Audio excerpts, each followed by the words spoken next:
The woman in the waiting room handed me her empty coffee cup and said, "Can you throw this away for me?" I looked down at the cup, then at the white coat folded over my arm, then back at her face. She did not look embarrassed. She did not look uncertain. She looked like the answer had already been decided the moment she saw my skin. My name is Dr. Elijah Brooks. I am 38 years old. I am a cardiac surgeon at St. Matthew's Medical Center in Chicago.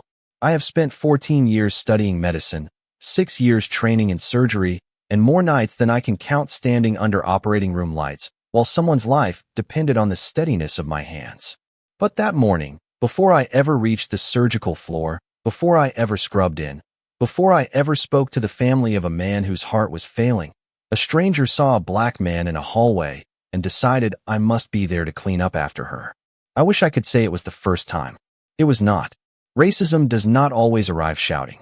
Sometimes it arrives in a polite voice holding an empty coffee cup. Sometimes it smiles while it puts you beneath it. Sometimes it calls itself a misunderstanding after it has already humiliated you in public. I had learned to survive those moments with a professional smile. My father used to say, "Son, never let them make you smaller than your work." So I became excellent. Not good, not impressive, excellent. I graduated near the top of my class. I worked harder than anyone expected and longer than anyone noticed. I built a career out of proving I belonged in rooms where people still looked surprised to see me. But excellence does not protect you from suspicion. It only makes the insult quieter. That morning began like any other. I woke up at 4:30. My wife, Naomi, was still asleep, one hand tucked under her cheek.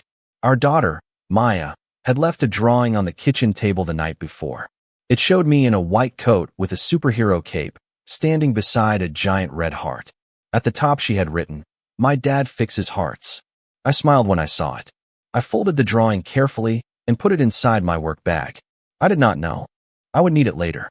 At the hospital, the rain had just started. I walked through the main lobby because the physician entrance was under construction. I was wearing dark slacks, a blue dress shirt, and my ID badge clipped to my belt.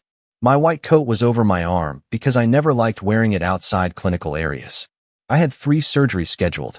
The first was difficult, a valve replacement on a retired school principal named Mr. Arthur Whitman. He was 71, nervous, and trying hard not to show it. His daughter had called the night before asking whether I was really the lead surgeon. Not whether I was qualified. Not whether the procedure was safe. Whether I was really the one doing it. I had answered calmly because that is what I was trained to do. "Yes," I told her. "I will be leading the surgical team." There was a pause. Then she said, "We just want the best." I knew what she meant. People always think they hide it better than they do. I was halfway to the elevator when the woman with the coffee cup stopped me. She was sitting near the reception desk with a designer purse on her lap and impatience in her mouth. "Excuse me," she said. I turned. "Yes." She held out the cup. "Can you throw this away for me?" For 1 second, the hospital noise faded. The rolling carts, the intercom, the elevator bell. Everything disappeared except that cup hanging in the air between us like a test I had been given too many times. I could have said, "I'm a doctor." I could have pointed to my badge. I could have asked why she assumed I worked in housekeeping. Instead, I looked at the trash can 3 feet from her chair. Then I looked back at her. "The bin is right beside you," I said. Her eyes narrowed. "I was just asking." "I know. You people are so sensitive now." There it was. The sentence behind the sentence. You people. 2 words that turn one person's disrespect into a whole history. I felt my jaw tighten, but before I could respond, a voice from behind me said, "Dr. Brooks, there you are." I turned. Dr. Helen Monroe, the hospital director, was walking toward us with 2 administrators beside her. She was in her 60s, white-haired, sharp-eyed, and impossible to impress. "We need you upstairs," she said. "The Whitman case has been moved forward." The woman's face changed so quickly it was almost cruel to watch. Her hand lowered with the coffee cup still in it. "Doctor," she said. Dr. Monroe looked at her, then at me, then understood enough. "Yes," she said coldly. "Dr. Brooks is one of the finest cardiac surgeons in this hospital." The woman's mouth opened, but no apology came out. People often freeze when the world corrects their assumptions too publicly. I did not wait for her to find words. I stepped into the elevator beside Dr. Monroe. The doors closed. Only then did I let myself breathe. "Do you want to report it?" she asked. I laughed once, not because it was funny. Report what? Another misunderstanding? She looked at me. Was it? I did not answer. The elevator climbed in silence. On the surgical floor, everything became work. Work has always saved me from feeling too much at once. I met Mr. Whitman before the procedure. He was lying in bed with a blue surgical cap on his head, trying to joke with a nurse. His daughter, Claire, stood near the window, arms folded tightly. She was the one who had called the night before. When I entered, she looked past me as if expecting someone else. "Good morning, Mr. Whitman," I said. "I'm Dr. Brooks." Mr. Whitman smiled weakly. The man with the steady hands. "That's the plan." Claire stepped forward. "You're leading the surgery?" "Yes." "And the senior surgeon?" "I am the senior surgeon on this case." Her eyes moved over me. "Not my chart. Not my credentials. Me." "I see." Mr. Whitman noticed.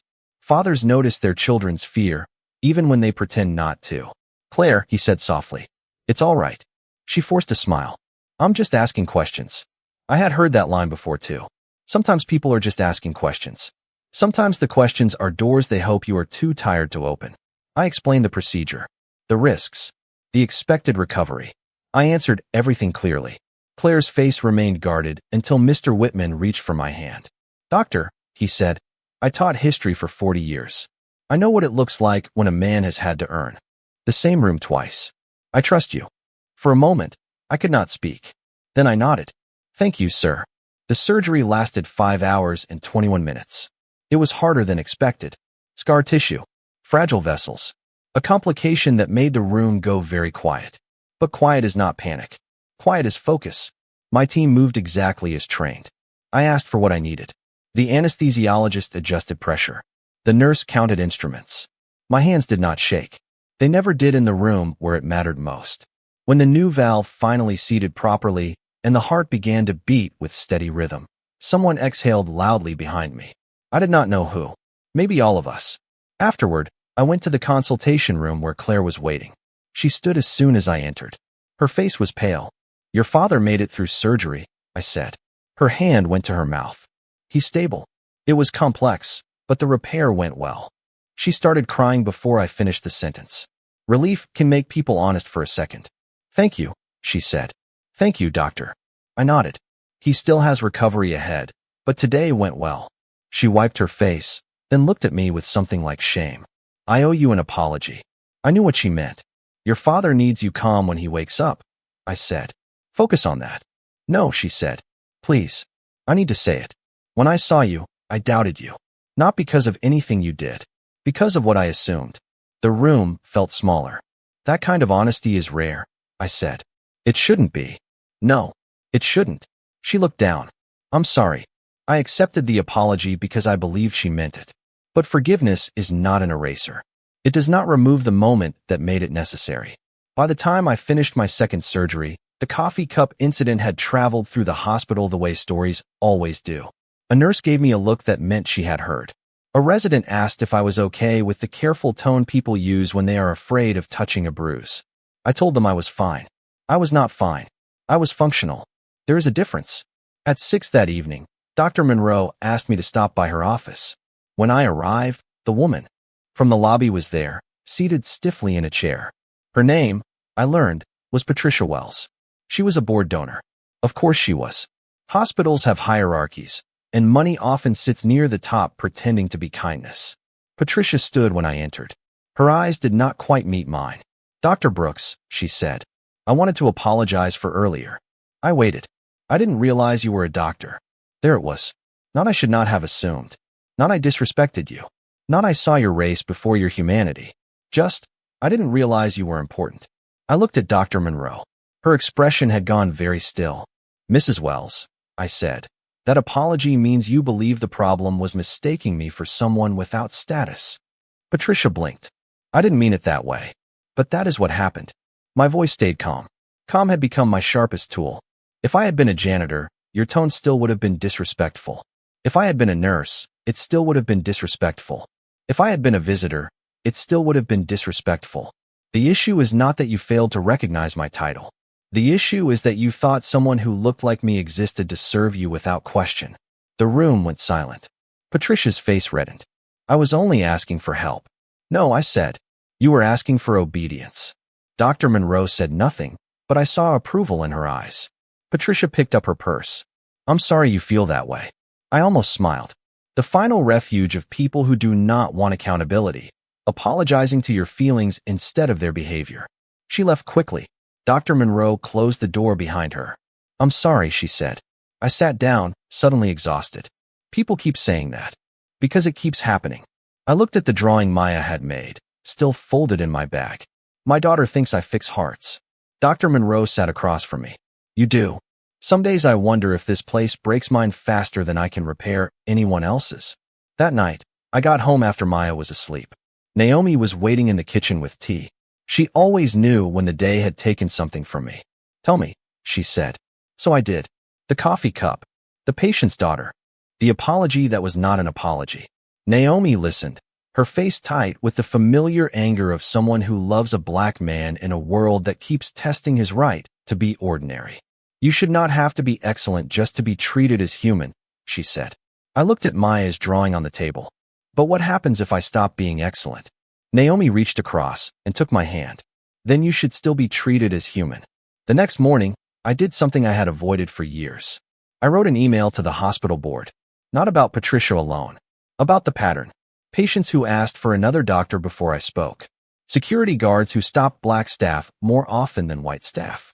Residents of color being mistaken for transport workers.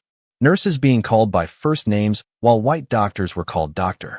The small humiliations people dismissed because none of them looked large enough to justify the weight they carried together. I attached my name. I expected caution. Instead, I got replies. Not from the board at first, but from staff. A black nurse named Tasha wrote that a patient once asked if she could send in the real nurse. A Latino resident wrote that security had asked for his badge 3 times in 1 week, while white residents walked through untouched. A Filipino anesthesiologist wrote that families often assumed he was there to move equipment. The stories kept coming. By noon, my inbox felt like a waiting room full of people who had been holding their pain quietly because they thought they were alone. By Friday, Dr. Monroe called an emergency leadership meeting. She asked me to speak. I almost said no.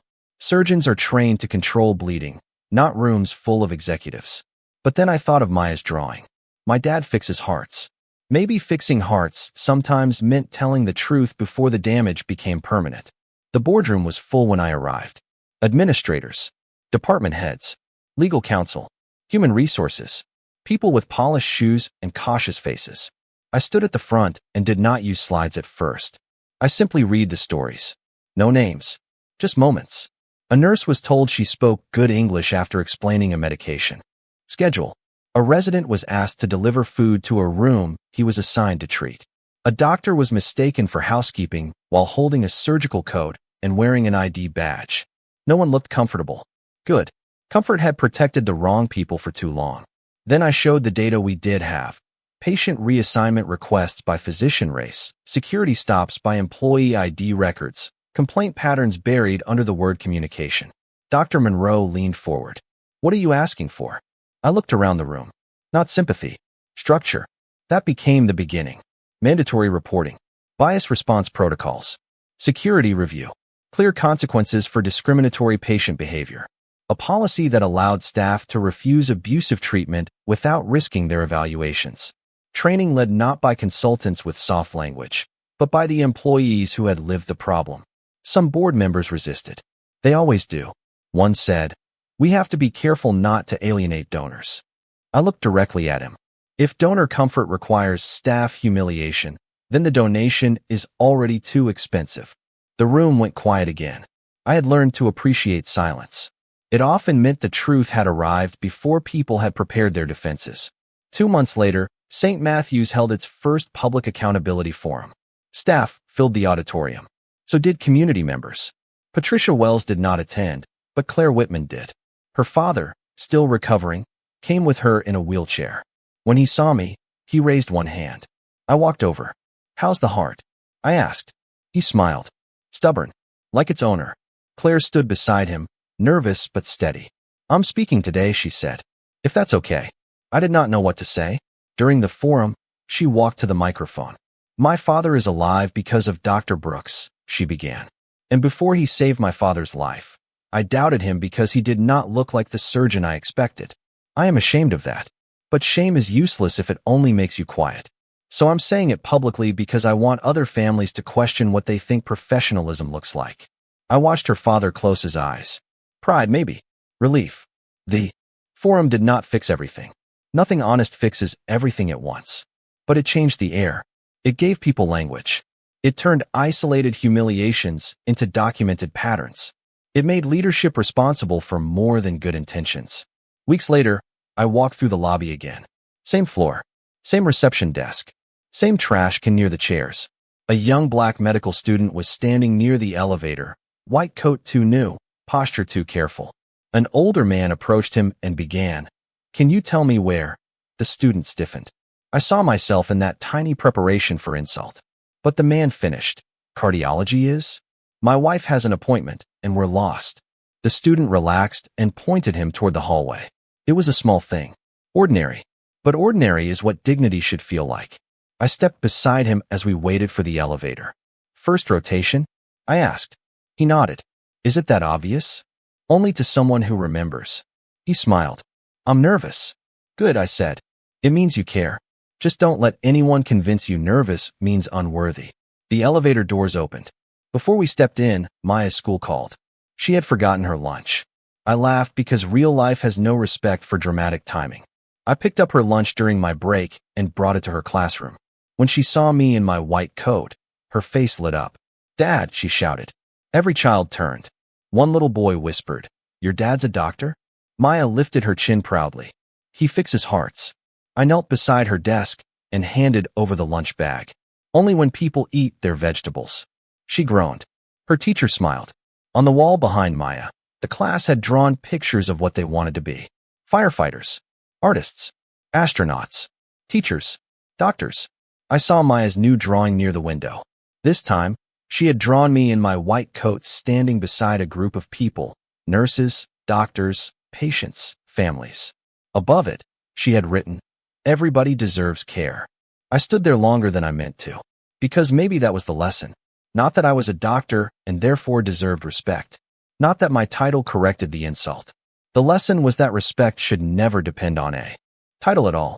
A white coat should not be the thing that makes people see your humanity. Neither should a badge, a degree, a salary, or a nameplate on an office door. That evening, as I left the hospital, I passed the same waiting area where Patricia had handed me the coffee cup. The trash can was still there. The chairs were still arranged in neat rows. Life had continued, as it always does after moments that feel like they should leave visible marks. Dr. Monroe walked beside me toward the exit. "Long day?" she asked. "Always. Worth it." I looked back at the lobby, at the nurses moving quickly, at the patients waiting anxiously, at the young medical student reading a chart near the elevator, at the place that had wounded me and still needed me. Some days, I said, that's enough for now. Outside, the rain had stopped. Chicago's streets shone under the evening light. I took Maya's drawing from my bag and unfolded it carefully before driving home. My dad fixes hearts. I thought about all the hearts I had held in my hands. Fragile, beating, equal in their need to survive. No heart ever looked at me and doubted whether I belonged. No heart ever asked for another surgeon because of my skin. The human heart, stripped of everything people use to divide each other, only knows one thing. It wants to keep going. Maybe people are more complicated. Maybe institutions are slower to heal than bodies. Maybe racism survives because too many people call it a misunderstanding until someone forces them to name it. But I have spent my life repairing what others thought was too damaged to beat again. So I know this much is true. Healing begins when we stop pretending the wound is not there. And the next time someone looks at me and sees less than who I am, I will remember my father's words. Never let them make you smaller than your work. Then I will remember Naomi's correction. Even without the work, I am still fully human. And that is the truth no title should have to prove.